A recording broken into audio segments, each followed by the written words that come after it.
Welcome back, family. Today's video is more than just a story, it's a reflection of the struggles, resilience, and strength of our community. Every view, every like, and every share helps amplify the voices that history has tried to silence. Together, we're not just watching, we're standing up against racism and injustice. Thank you for being here and for being part of this movement. Let's dive in. Asterisk, the decision to go incognito. Marcus Talbot stood alone in the cavernous conference room of Talbot Retail Group. The late afternoon sun slanting through towering floor-to-ceiling windows and casting long, golden beams that danced across the polished mahogany table. Around him, the board members exchanged handshakes and backslaps, their voices low but triumphant. Quarterly profits had shattered all records again. Charts on the projector glowed green and blue, numbers climbing like a mountain peak that the company had scaled faster than anyone could have imagined. Yet as the applause died down and the power suits filed past him toward the exit, Marcus felt a hollow ache behind his ribs. On the surface, Talbot Retail was an unqualified success story. New markets conquered, margin goals exceeded, stock dividends soaring. But beneath the metrics, something darker had begun to fester. Customer satisfaction scores, once a marquee. Strength of the brand had dipped noticeably over the past 2 quarters. An uptick in complaints cited indifferent staff, rude service, and, most painfully, racial bias. The phrases pricked Marcus's conscience like barbs. "We don't serve your kind here. I'm sorry. Who are you? Maybe. You should shop online." He cleared his throat as the last of the board members filed out, then activated the wireless clicker. The chart switched to a bar graph showing a stark contrast between customer-reported experiences by ethnicity.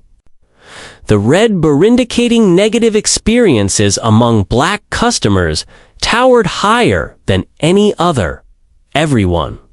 "Please stay for a moment," he said, his voice calm but firm.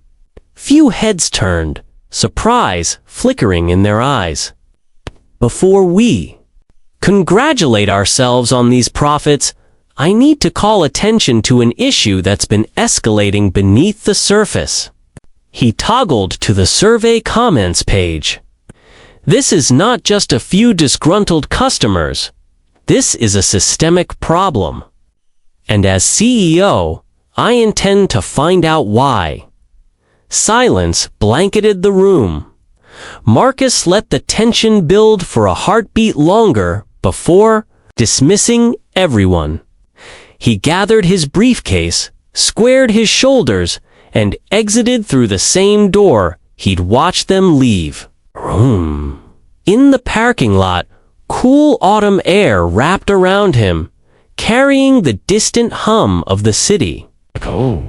He planted himself by his sleek black SUV and stared up at the glass facade of headquarters. Talbot Retail was his legacy, the culmination of 20 years.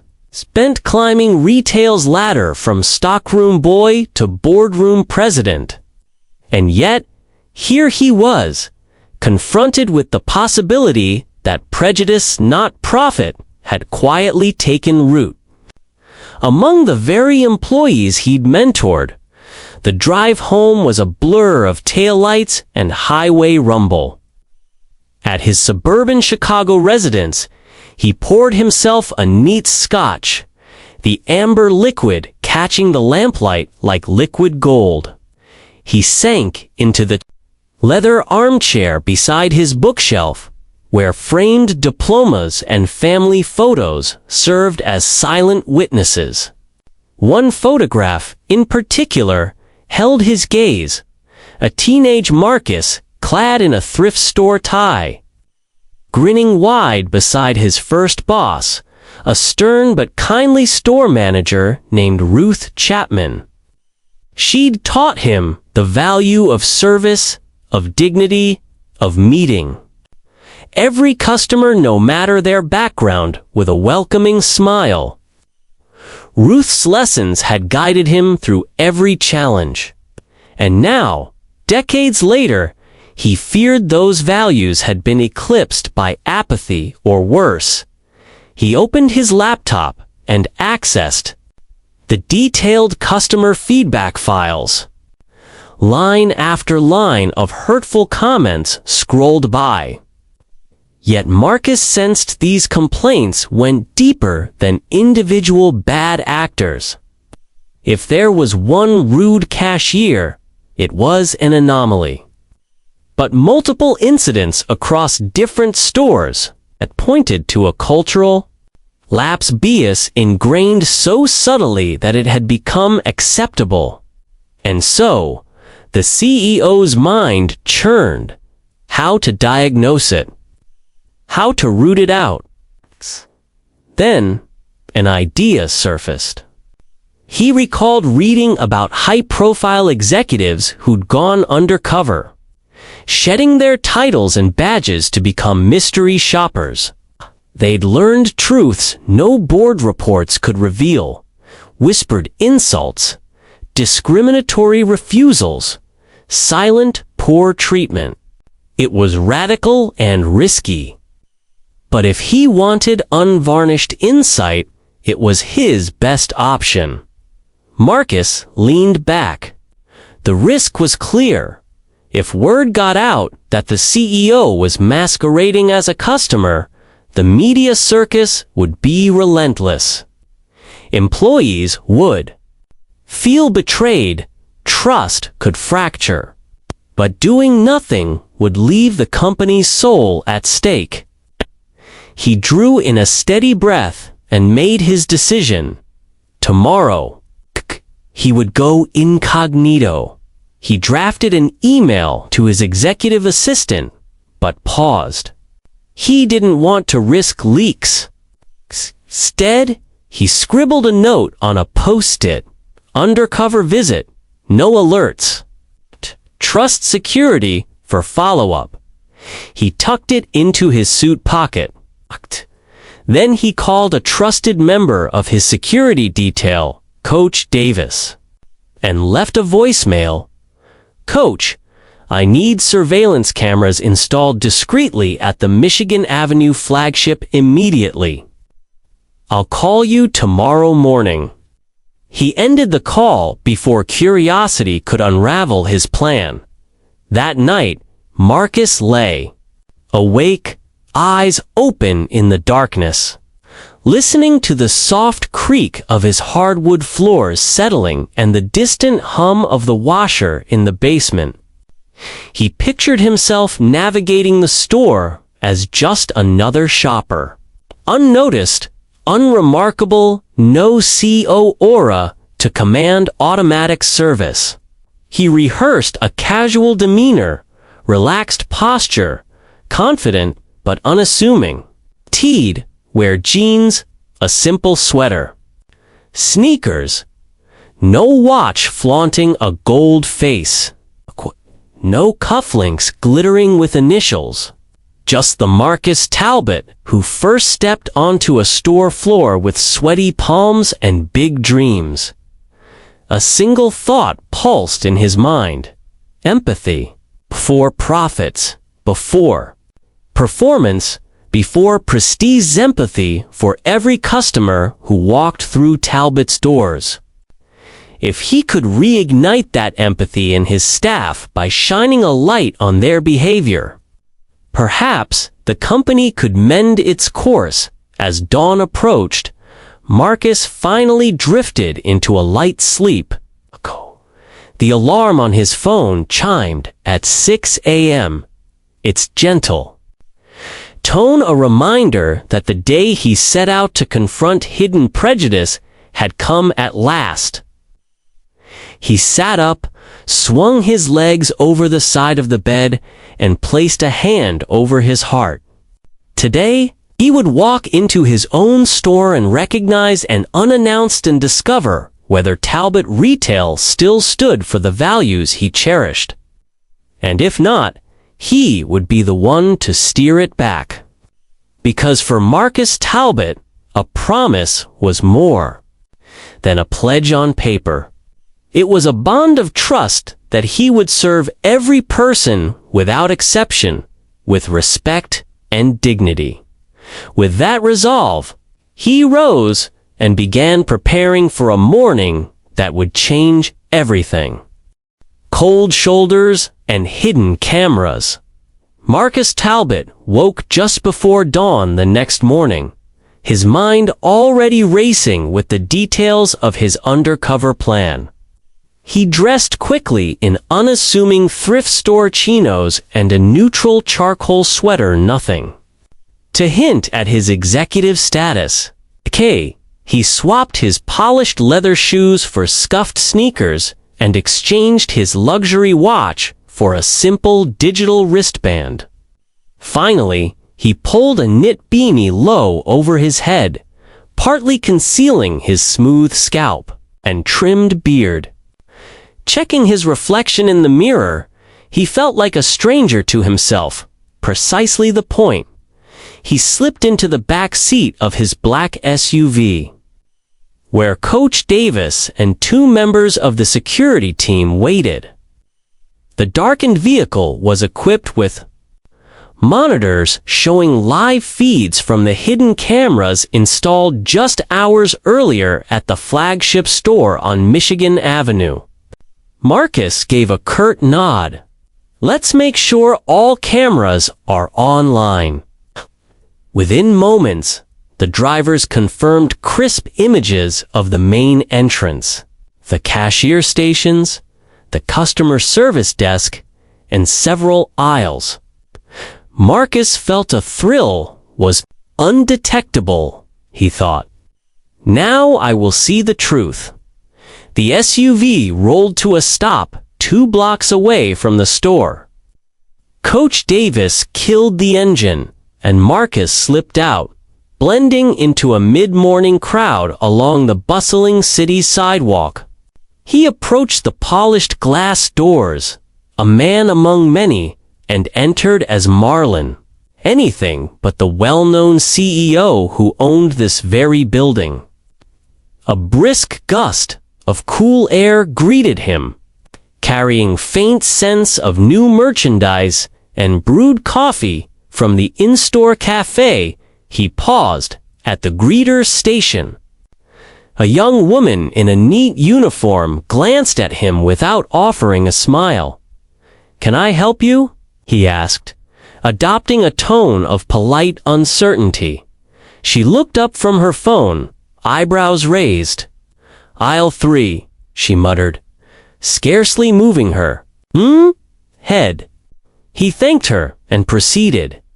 A few steps past the glossy shoe displays, Marlin approached a sales associate organizing sneaker boxes. "Excuse me," he said softly, "could you show me where the basketball shoes are?"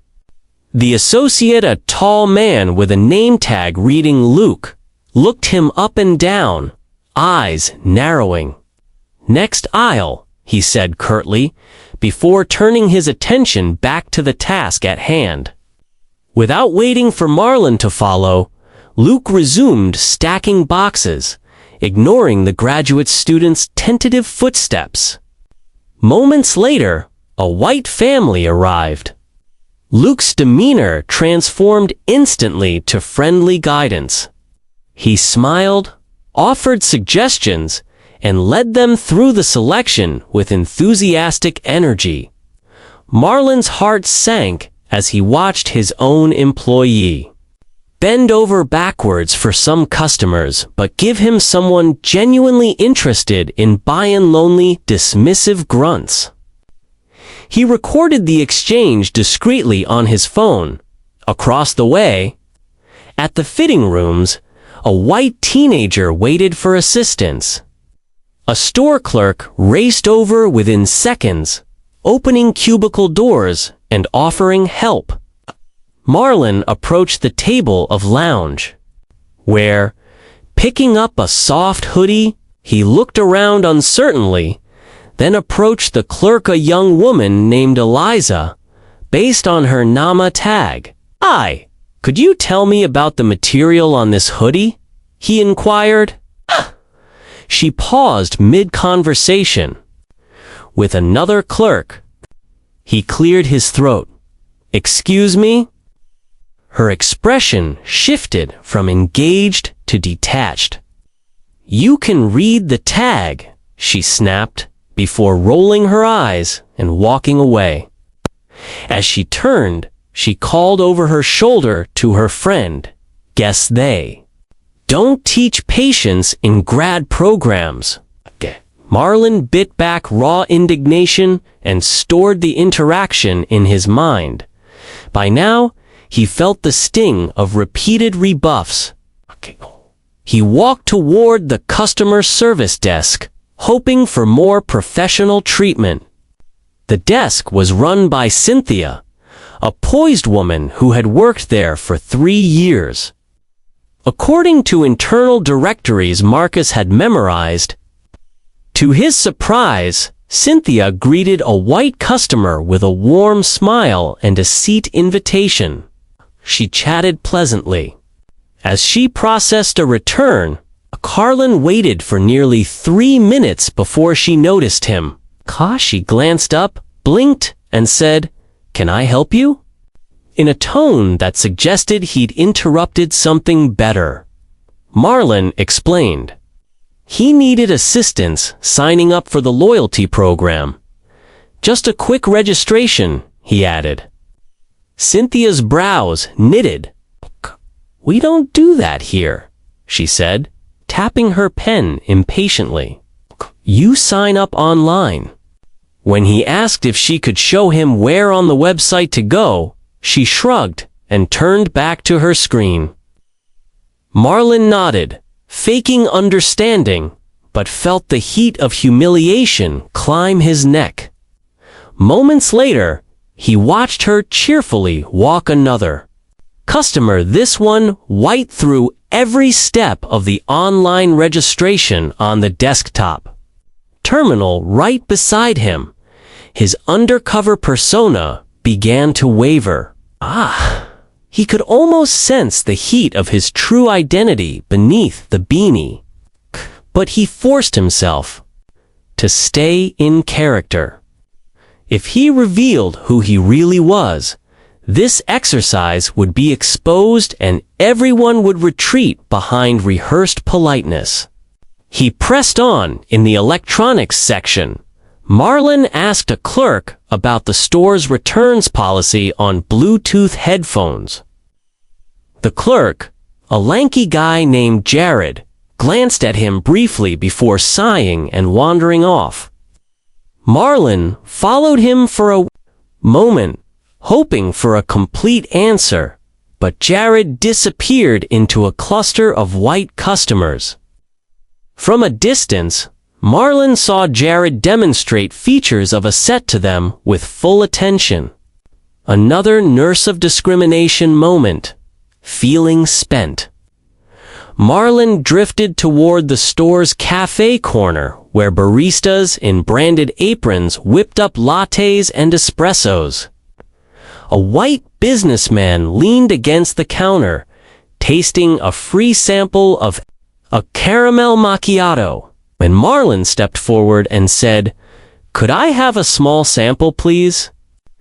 The barista paused mid-steer, looked him over, and said flatly, "Samples are for members."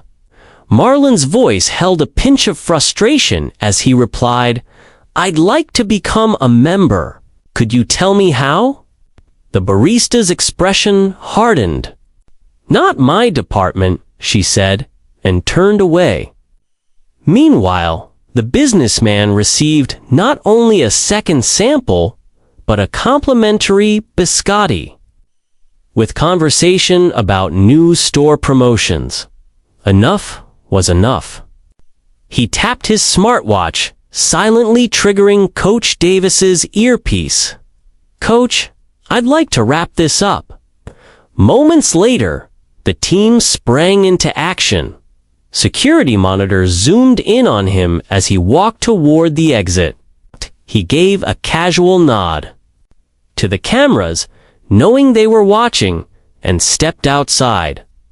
Back in the SUV, Davis handed him a fresh bottle of water. "That was rough," he said quietly. "We've compiled plenty of footage." Marcus drained half the bottle and leaned back, closing his eyes. Show me." On the in-car monitors, he watched clips in fast forward. Sales associates brushing him off, toaster service reps ignoring him, baristas refusing his request. Then the reversed footage. Identical requests by white customers, warm smiles, rapid assistance, even complimentary items. The contrast was stark and heartbreaking. Talbot Retail's reputation for friendly, inclusive service had been betrayed. Marcus exhaled slowly. He felt a mix of anger, sorrow, and resolve burning in his chest. The evidence was incontrovertible. Bias had become embedded in everyday interactions. But now, he had the proof and the opportunity to confront it. As he gazed out the tinted window at the gleaming storefront, he resolved to channel this shock into action. Because his company's legacy and every customer's dignity depended on it. Tomorrow, he would call an all-staff meeting. He would share these findings openly, without shame or threat, and demand change from the top down. If unconscious bias could be rooted out, if empathy could be reignited, Talbot Retail would not only restore its values, it would set a new standard. For now, as the city's skyline receded behind them, Marcus Talbot closed his eyes and allowed himself a moment of introspection. "Thank you," he murmured to the security team. "We're just getting started." And with that quiet vow, the SUV turned toward headquarters, ready to usher in a new chapter of accountability and renewal. Confronting the culture, Marcus Talbot sat behind the polished pine podium in the company's headquarters conference hall, his palms resting lightly on the surface. The room was nearly full. Store managers, assistant managers, cashiers, stock, associates, cafe baristas, nearly every employee from the flagship Michigan Avenue location. Day exchanged murmurs and nervous glances as he adjusted the microphone. The morning sunlight slanted through the tall windows, illuminating rows of faces wary of the summons. "Good morning," Marcus began, his voice steady and purposeful. "Thank you all for coming on such short notice." A ripple of surprise passed through the audience. Many had expected another dry operations update, not an unscheduled impromptu gathering. Marcus clicked a remote, and the projection screen behind him sprang to life, with the Talbot Retail logo fading into the stark headline, "Our promise, respect and dignity for every customer." "You've seen these before," he continued, gesturing to the logo. "But today, I want to talk about what that promise truly means, why we've fallen short." He clicked again, and a montage of short video clips played. The undercover footage from Chapter 2. Viewers watched employees brusquely dismissing Marlon's inquiries. Then, pivoting to serve white customers with eager smiles. Murmurs blended with gasps. Some employees covered their mouths, others stared rigidly forward. Marcus let the room absorb the evidence without interruption. When the final clip ended, the hall was silent. Marcus cleared his throat. This is real.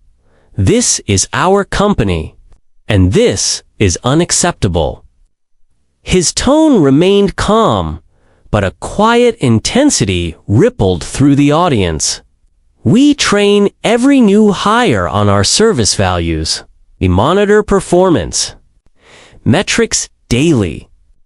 Yet, as you've just seen, bias has crept into our daily interactions.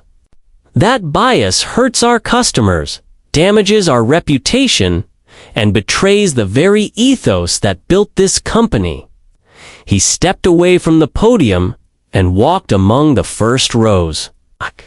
I know many of you work hard, and you pride yourselves on exceptional service, but unconscious bias is not a moral failing, it's a human condition.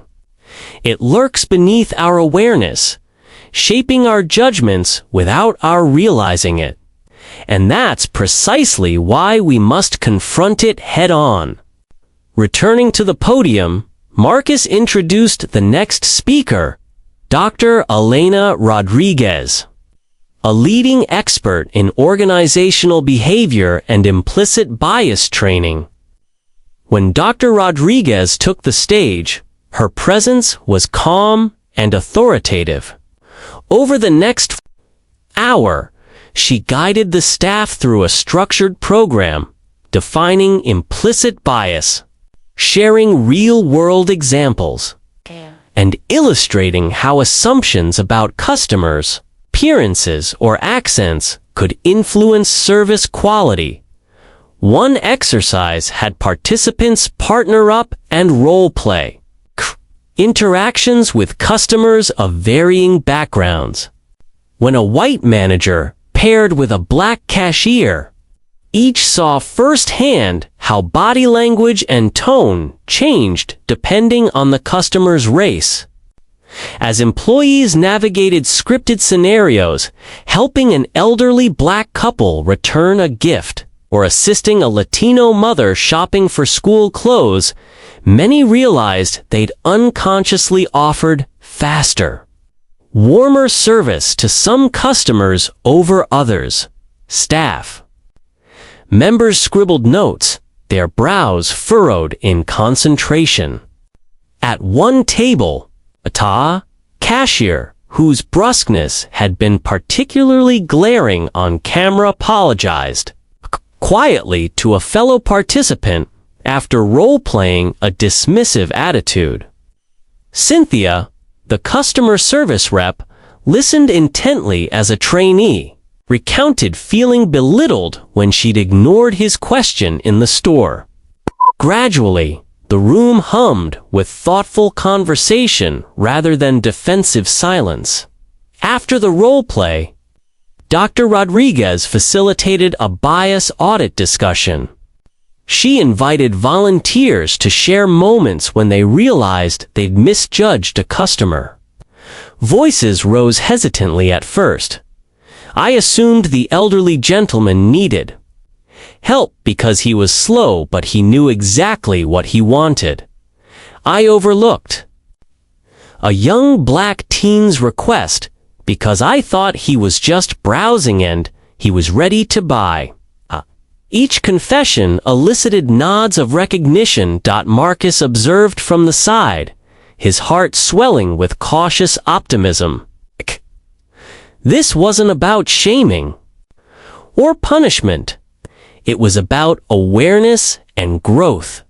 When the discussion quieted, he thanked Dr. Rodriguez and returned to the stage. I want to make something clear, Marcus said. None of us is beyond bias, but we are all capable of change. Starting today, we will build on this workshop. with concrete measures. He outlined a three-pronged action plan: mystery shopper program expansion starting next month. Talbot Retail will employ diverse, anonymous evaluators to assess service in all locations. Results will be shared openly with store teams to foster accountability and continuous improvement. Equity champions and Pierre. Coaching each store will select 2 equity champions, volunteers from sales, customer service, and cafe teams who will receive advanced training in inclusive service.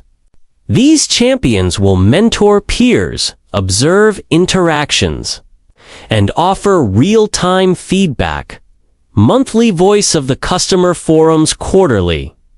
Each region will host a forum inviting a cross-section of community members, school teachers, neighborhood activists, local business owners to share experiences and suggestions directly with store leadership and staff. As Marcus explained each initiative, employees scribbled notes and asked clarifying questions. Some managers jotted down names of staff they could nominate as equity champions. A few raised hands to volunteer. Paul, his shoulders squared, stepped forward and said, "I'd like to be one." Murmurs of approval rippled through the room. Even some teammates nodded gratefully at his gesture. When the session ended, Marcus lingered to shake hands and listen.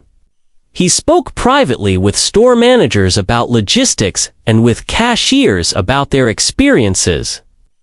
A young clerk named Aisha recounted how she'd been reluctant to ask for help with a returning customer because she feared reprimand.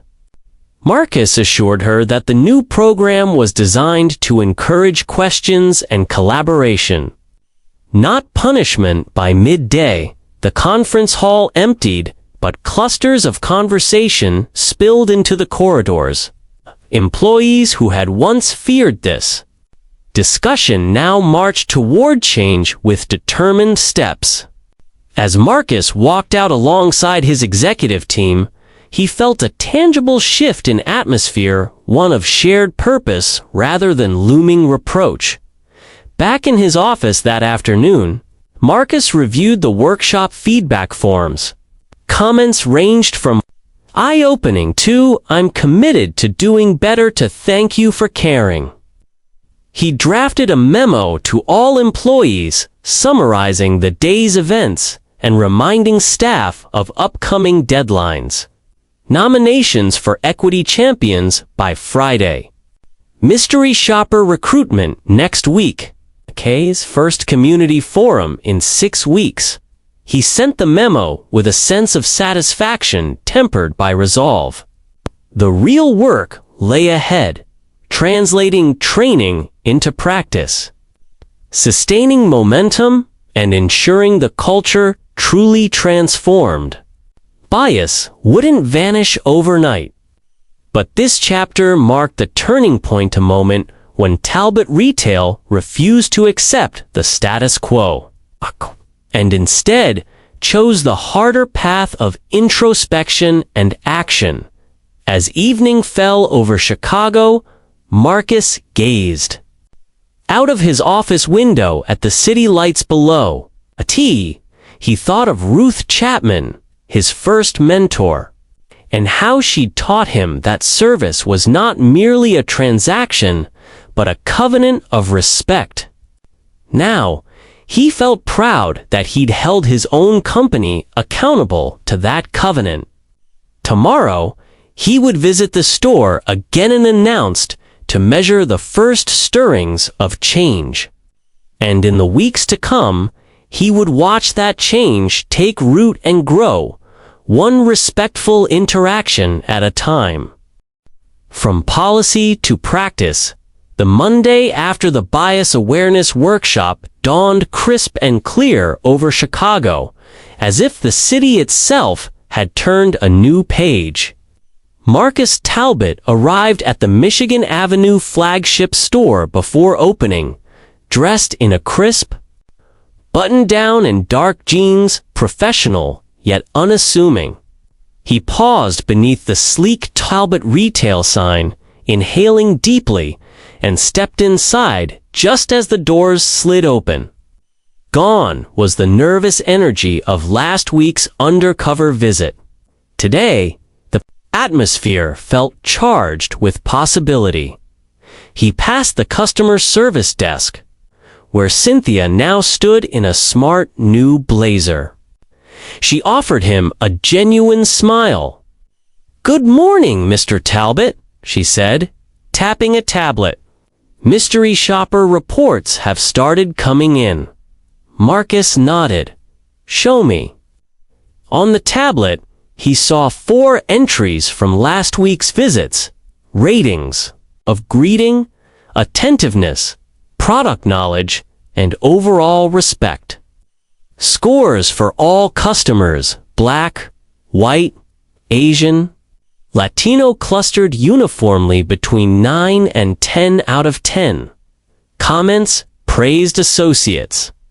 By name, "Luke helped me find exactly what I needed." Elisa was so patient explaining the hoodie materials. This was a drastic improvement over the 6 to 7 scores recorded during his undercover day. "Outstanding," Marcus said quietly. Cynthia's eyes shone. "Means they're applying what they learned not just during the workshop, but in everyday interactions." Okay, she tapped another report. One shopper noted that when they asked to join the loyalty program, all staff were eager and knowledgeable about enrollment options. Marcus glanced at the clock. It was almost 9:30 a.m. "I'd like to meet with Paul and Luke in the break room at 10. Can you arrange that?" Cynthia tapped her calendar. "Absolutely." With that settled, Marcus ambled through the shoe department, greeting employees by name. Each returned his greeting warmly, asking about his weekend or commenting on the new scarf he'd purchased last month. When he approached the electronics section, he noticed both Jared and another clerk, Maya, assisting a mixed group of customers, smiling, demonstrating features, and offering product comparisons. Marcus felt a swell of pride. The employees were in motion, embodying the change he'd sought at 10. He entered the bright break room where the 2 cashiers sat side by side, blue coffee cups in hand. Paul's shoulders were relaxed, and Luke seemed more engaged than Marcus had ever seen him. "Paul, Luke, thanks for meeting me," Marcus began, taking the empty seat opposite them. He tapped the tablet Cynthia had handed him. "I wanted to share these early mystery shopper reports." Both men leaned in as he scrolled through the glowing feedback. Paul nodded slowly. "I'll admit, I was skeptical of these workshops. Thought it was just corporate theater. But when I saw those clips of me on camera, I felt ashamed." He pressed his hands together. "I've started catching myself if I'm thinking a customer won't buy. I remind myself, treat them. Like Ruth Chapman taught me." Luke shifted in his seat. "I realized I was always rushing Black customers because I assumed they'd only browse. It took that role-play exercise to wake me up. Now I ask every shopper the same questions, offer the same trials." Marcus smiled. "That's exactly the point. Policies and training mean nothing unless they become habits." He looked at them earnestly. "I want to thank you for buying in. As a token of appreciation, I'm awarding you both a spot in our New Emerging Leaders Program. You'll get advanced management training and represent Michigan Avenue at our upcoming Regional Leadership Retreat. Surprise flickered across Paul's face. Me. Leader. Yes. Marcus replied. Leadership isn't just about metrics. It's about modeling inclusive service for others. You too have done just that. A week later, the first regional voice of the customer forum convened at the downtown community hall. Marcus, Cynthia, and 6 store managers sat on a panel before a diverse audience. Teachers, small business owners, parents, and neighborhood activists. One by one, attendees shared stories, some positive, others candid about lingering concerns. A black pastor recounted how he'd once felt invisible in a different store. Now, he praised Talbot for letting me in with open arms. A Latina. School librarian suggested adding Spanish language signage to welcome monolingual. Spanish speakers. Cynthia took notes furiously. Marcus asked follow-ups. How would that signage look? Where would it help most? Discussed placement near fitting rooms and cafe menus. He promised to pilot the changes in 5 stores next month. Applause rippled through the hall. Back at headquarters, Marcus met with the marketing and design teams to translate feedback into action. Blue Bean Venitos banners were drafted. Bilingual facts for the loyalty program were written. Meanwhile, HR finalized a scholarship fund for minority students pursuing retail management degrees. Applicants would be selected twice a year, mentored by Talbot executives. As these initiatives rolled out, Marcus traveled frequently to other markets. In Milwaukee, he entered a suburban store where a friendly manager, Jamal, led a team of 7. The moment Marcus approached, Jamal greeted him by name. Mr. Talbot, welcome back. He gestured to a display of winter coats. We set up a community pickup point for local charities. Your idea from the forum. Marcus inspected the coat rack, noticing multilingual tags and a donation box labeled in English and Spanish. A black mother tried on a coat while her daughter twirled nearby. A young white professional asked for size assistance, and an employee knelt to measure him. Everywhere Marcus looked, respectful service unfolded seamlessly.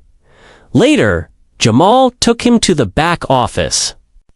The walls were adorned with Equity Champion certificates, one for Cynthia, another for Paul, and one for a young associate named Aisha, who beamed proudly. Jamal explained, they mentor others, host mini workshops on empathy, and pass along tips from our monthly leadership call.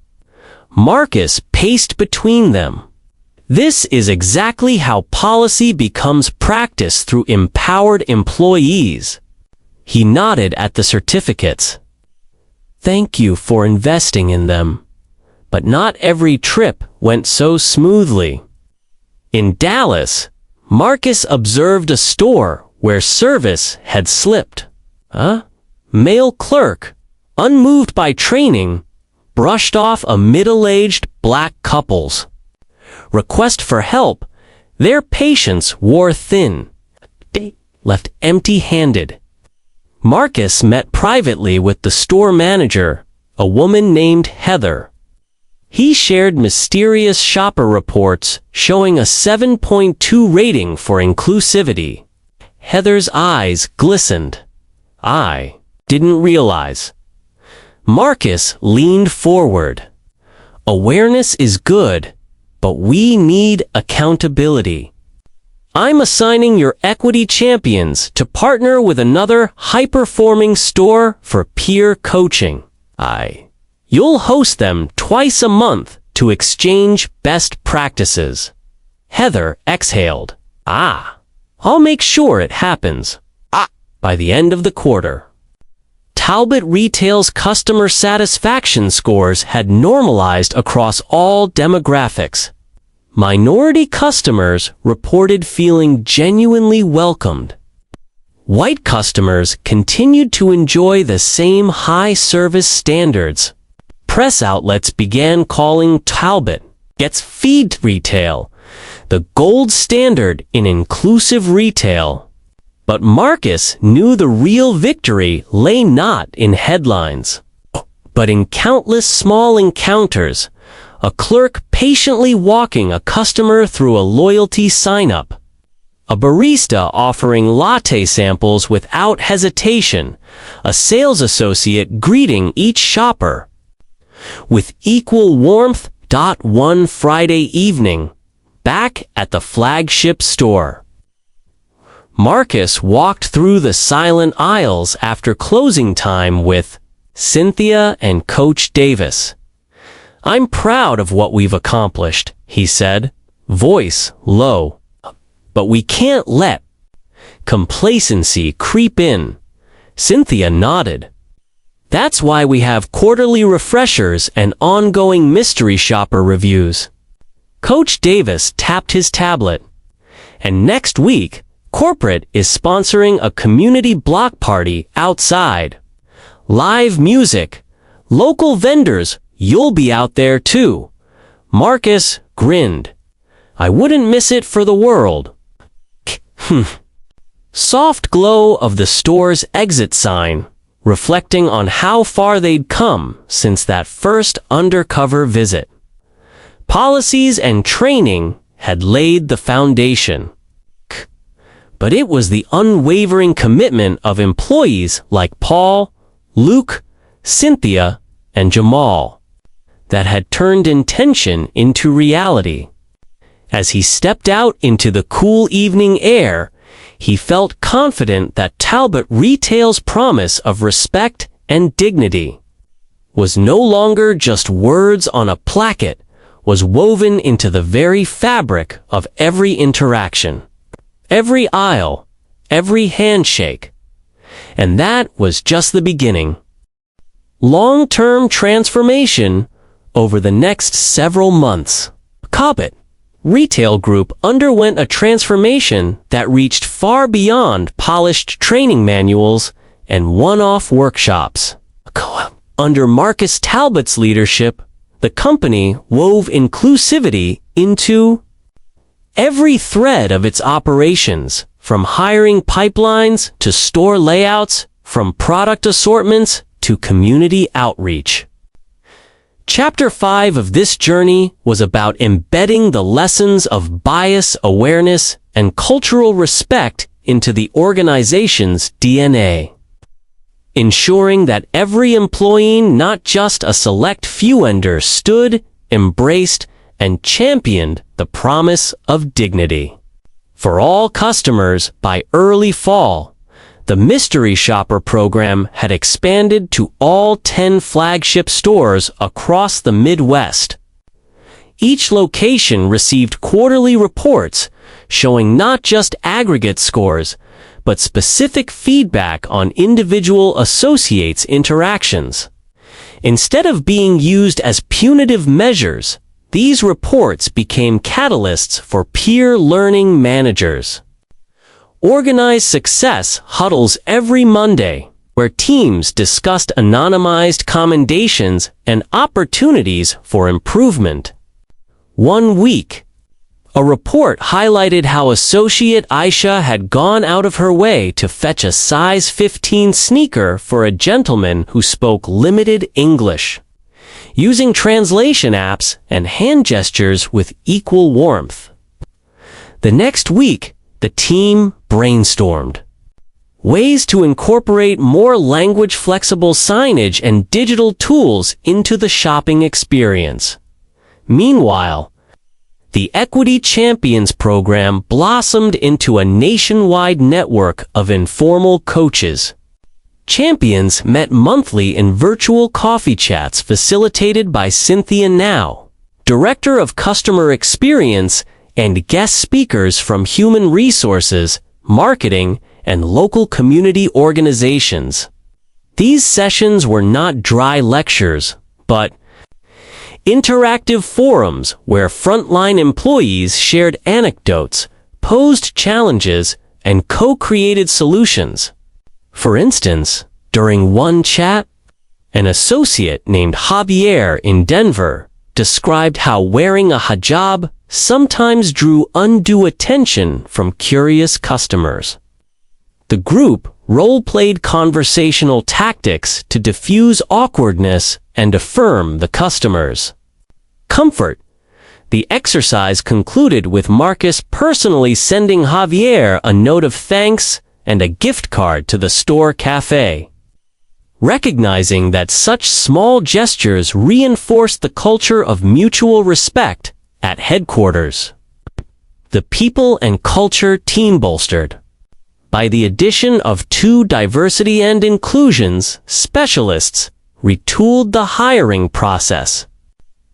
Job postings explicitly welcomed candidates of all backgrounds, and recruiters partnered with minority-focused professional associations and historically Black colleges to diversify applicant pools.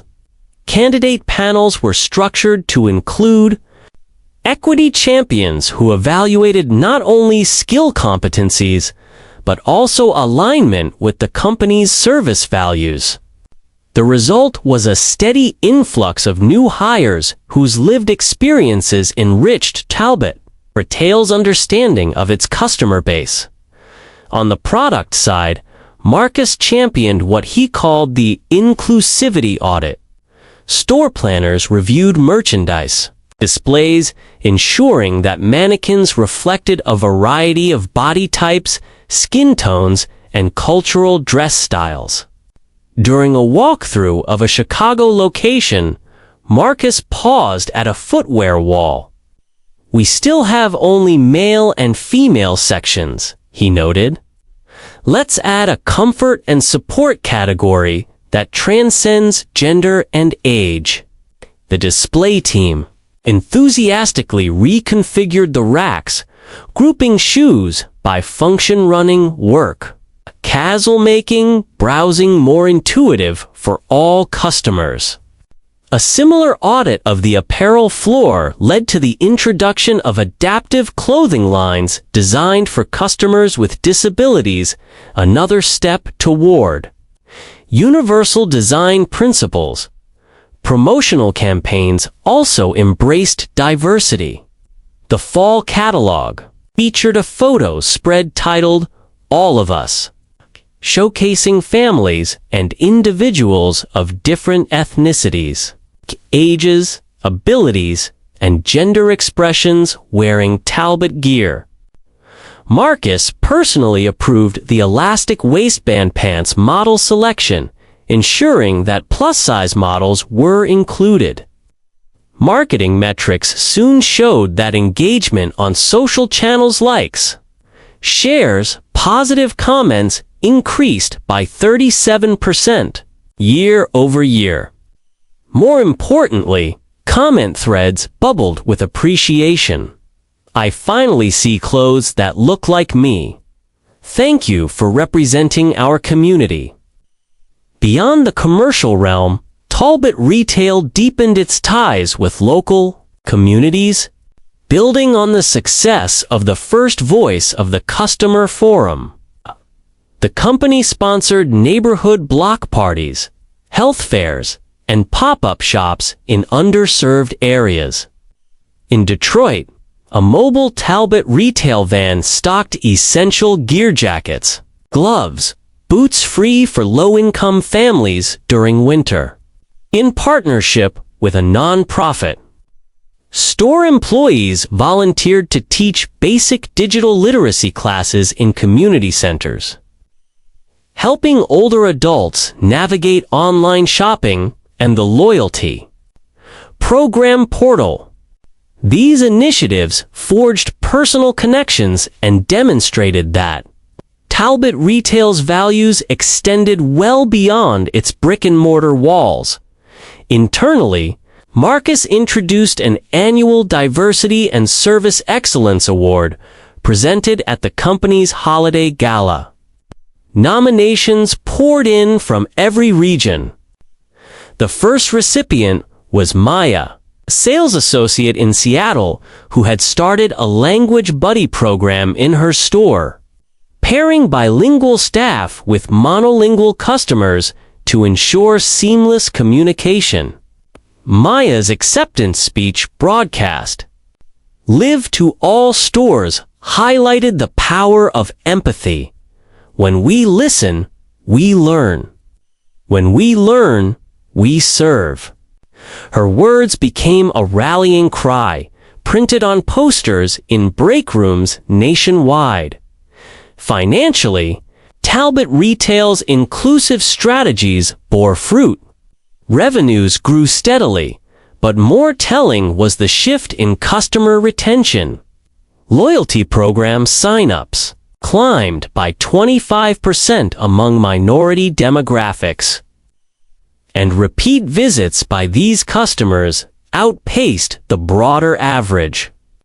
Internal surveys showed that 89% of employees felt proud to work for a company that walks its talk on diversity and inclusion, a significant increase from 54% before the Undercover operation.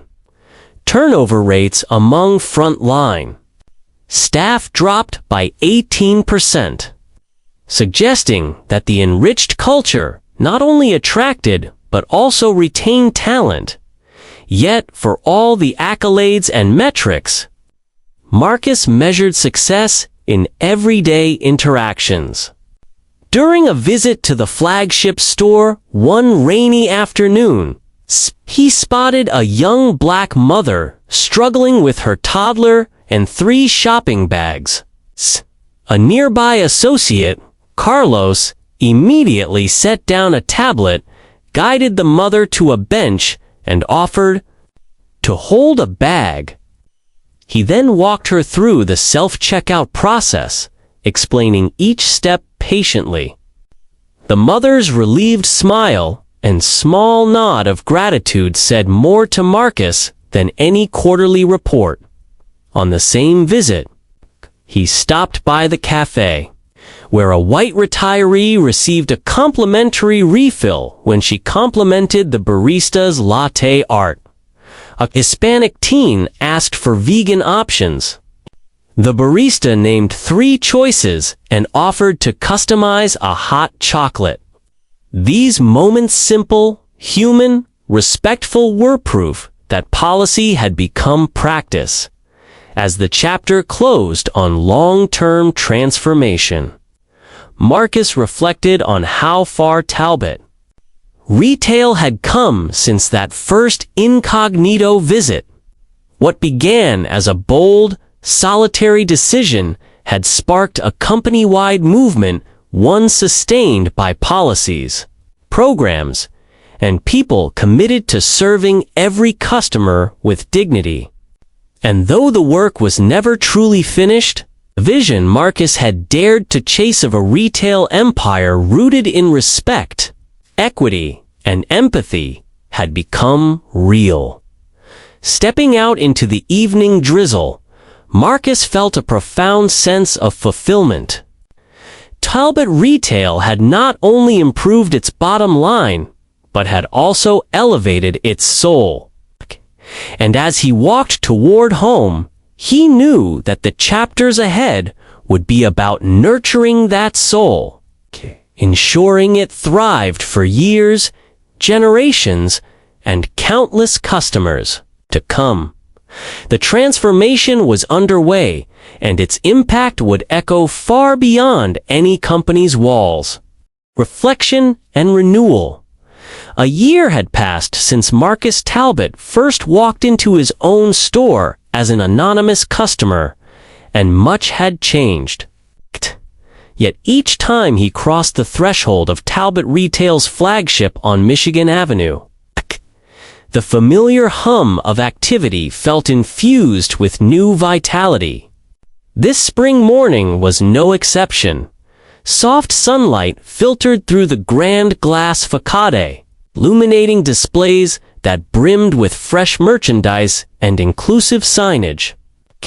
The air carried the faint scent of roasted coffee from the in-store cafe, mingled with the subtle crispness of newly unboxed garments. Marcus paused at the entrance, surveying the scene.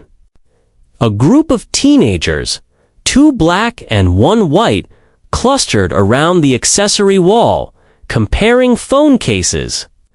A sales associate approached them, hands clasped behind her back. Posture attentive one offered suggestions on trending patterns. Nearby, an African-American grandmother and her granddaughter tested electric kettles.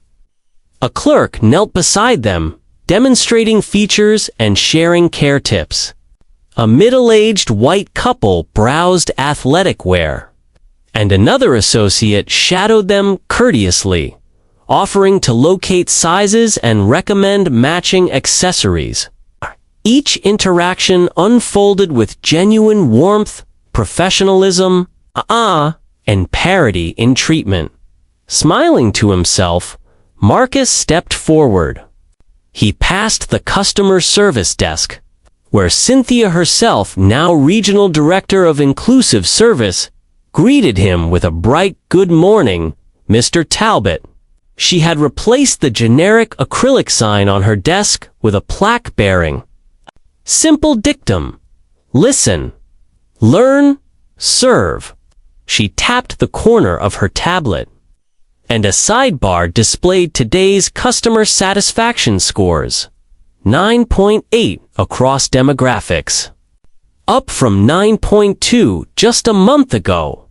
"Everything's looking strong," Cynthia reported, motioning to the screen.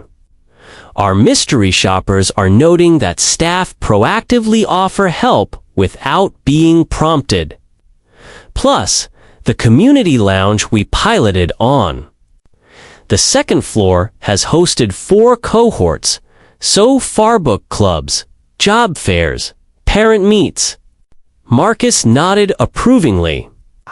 "That lounge concept has been a game changer," he said. "It's a visible sign that we're more than a store. We're a community hub." She smiled. "And feedback's been outstanding. Our local schools are even scheduling field trips for students to learn retail operations." He thanked her and continued deeper into the store. At the seasonal display of rain gear, he spotted Paul, the former cashier turned assistant manager, straightening umbrella racks. Paul looked up and waved, not with the stiff formality of a subordinate, but with relaxed camaraderie. Marcus approached, and Paul greeted him by his first name, a testament to the collegial culture cultivated since his promotion. "Paul," Marcus said, "how's the leadership program going?" "It's fantastic," Paul replied. "It's mentoring to new equity champions. We're hosting an empathy in practice workshop next Thursday with role plays for holiday shopping rush scenarios." He grinned. "I still carry my notepad everywhere." Marcus chuckled. "Could never lose that curiosity." He patted Paul on the shoulder. "You've done remarkable work here. Thank you." Walking past the fitting rooms, Marcus paused at a digital kiosk displaying multilingual guides. He tapped the screen to explore Spanish, Mandarin, Urdu, Arabic, and more. Customers could watch brief tutorial videos showing how to use the loyalty app or find product care instructions. This initiative, born from community forum feedback, had reduced confusion for non-English speaking shoppers by 40%. According to Cynthia's regional report, a bell rang as the doors opened, admitting a tall young man in a wheelchair, flanked by two friends. The group wheeled toward the adaptive clothing section a corner, showcasing garments with magnetic closures, adjustable hems, and accessible fits. A store associate approached them with a friendly greeting and guided them through the specs. Marcus noted how she knelt to meet the wheelchair user's eye level, demonstrating prototypes with patience and respect. The adaptive line had started as an experimental pilot, but consistent praise had convinced Marcus to roll it out company-wide. 6 months ago, he ventured upstairs to the cozy community lounge, where a stories of service mural adorned one wall. Today's gathering, hosted by a team of equity champions, featured local volunteers reading to children while parents sipped gratis coffee. Marcus watched quietly from a doorway as a Hispanic high school student animatedly described her first retail internship at Talbot's, crediting hands-on training for her newfound confidence. Later, when the reading session ended, Marcus rose to speak briefly. "Thank you all for being here," he said, voice warm. "This space was created because we believe service extends beyond sales. It's about supporting and learning from our community. You remind us why we do what we do." He scanned the faces. Parents nodded. Children beamed and felt an unmistakable sense of purpose reaffirmed. By noon, Marcus made his way to the back office where his executive team awaited. The walls were decorated with charts, not just sales figures, but metrics tied to inclusivity goals, mystery shopper scores, community event attendance, internship placements, and employee satisfaction levels. These dashboards had once been peripheral. Now, they drove weekly discussions, strategy adjustments, and incentive structures as the meeting commenced. Marcus reflected on the company's journey from the initial undercover tests to the establishment of robust, sustainable practices. They reviewed progress toward the upcoming Diversity and Service Excellence Awards, celebrated Maya's nomination, and outlined the next phase, expanding community lounges to suburban markets and launching a mobile app feature that let customers provide real-time service feedback to their local store managers. After the meeting adjourned, Marcus lingered. He pulled a framed photo from his desk, a black and white shot of him and Ruth Chapman in that small neighborhood store 2 decades ago, both young and hopeful. He traced her smiling face with a fingertip and murmured, "We did it, Ruth. We honored your lessons on respect, on seeing the person." He placed the photo back and smiled at his reflection in the glass. That afternoon, as he walked through the store one last time, Marcus realized the story he had begun writing on that rainy day when he went undercover was still unfolding. Yet, now it was a narrative authored not by his solitary resolve, but by the collective commitment of countless individuals, employees, customers, community partners who believed in the promise of equitable service. Scenes of genuine connection played out before him. A clerk asking a black couple about their day. A barista recalling a regular's favorite order without prompting. A manager solving a linguistic misunderstanding with laughter and compassion. By The time he stepped out onto the busy sidewalk, the spring sun shone fully, warming the street. He paused, closed his eyes, and took a deep breath of fresh air. The transformation he had ignited had become something much greater than a corporate program. It was a movement rooted in everyday kindness, awareness, and mutual respect.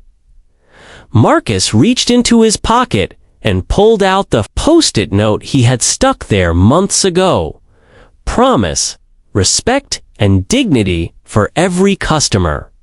He smiled as he read it, then crumpled it gently and tossed it into a nearby planter. The promise was no longer a reminder scribbled on a slip of paper. It was alive in the walls of Talbot Retail, in the hearts of his team, and in the smiles of every customer they served. Walking down the avenue, Marcus felt an abiding gratitude for the challenges that had proven catalysts for change, for the mentors who had shaped his path, and for the employees who had embraced a shared vision. The chapter that lay beyond this one would bring new opportunities and challenges. But he knew one immutable truth. Talbot Retail had redefined success not just by profit, but by purpose, and that purpose would guide them forward, always. And, as the city's pulse quickened around him, Marcus Talbot carried with him the knowledge that true leadership meant lifting every person you served one. Interaction at a time, and that the promise of respect and dignity was far more than a pledge. It was a way of being.